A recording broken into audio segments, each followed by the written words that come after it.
Hello കൂട്ടുകാരെ, ഇന്നത്തെ promo വിശേഷങ്ങളിലേക്ക് എല്ലാവർക്കും സ്വാഗതം. ഇന്നത്തെ പ്രൊമോയിൽ നമുക്ക് കാണാൻ കഴിയുന്ന അങ്ങനെ നമ്മുടെ വൈജ കൊല്ലപ്പള്ളിയിലേക്ക് എത്തുകയാണ്.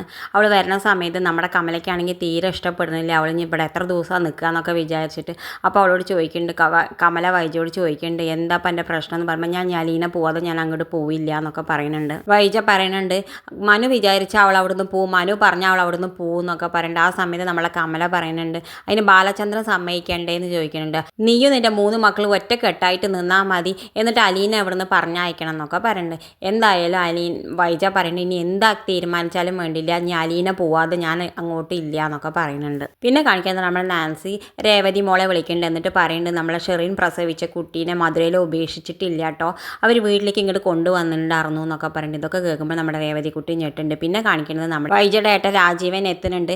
എന്നിട്ട് രാജീവനോട് കമല പറയുന്നുണ്ട്, എങ്ങനെയെങ്കിലും ഈ പ്രശ്നത്തിന് ഒരു പോംവഴി കാണാൻ രാജീവ എന്നൊക്കെ പറയുന്നുണ്ട്. ആ സമയത്ത് രാജീവൻ ചോദിക്കുന്നുണ്ട്, ഞാൻ എന്താ ചെയ്യേണ്ടത്, ബാലചന്ദ്രനെ കൊല്ലണമെങ്കിൽ കൊല്ലാം, അല്ല എന്താ ചെയ്യേണ്ടത്, അടിച്ചിടണമെങ്കിൽ അടിച്ചിടാന്നൊക്കെ ചോദിക്കുന്നുണ്ട്. ആ സമയത്ത് കമല പറയുന്നുണ്ട്, അയ്യോ ബാലചന്ദ്രനെ കൊല്ലണ്ട, ഒന്നില്ലെങ്കിൽ വൈജയുടെ ഭർത്താവല്ലേ എന്നൊക്കെ പറയുന്നുണ്ട്. എന്തായാലും രാജീവ് രണ്ടും കൽപ്പിച്ചിട്ട് എത്തുന്നുണ്ട്. ഇത് കാണിച്ചും കൊണ്ടാണ് ഇന്നത്തെ പ്രൊമോ അവസാനിക്കുന്നത്. ഇതുപോലുള്ള പ്രൊമോ വിശേഷങ്ങൾ നിങ്ങളുടെ മുന്നിൽ എളുപ്പത്തിൽ എത്താൻ ഈ ചാനലൊന്ന് സബ്സ്ക്രൈബ് ചെയ്യാൻ മറക്കരുത്.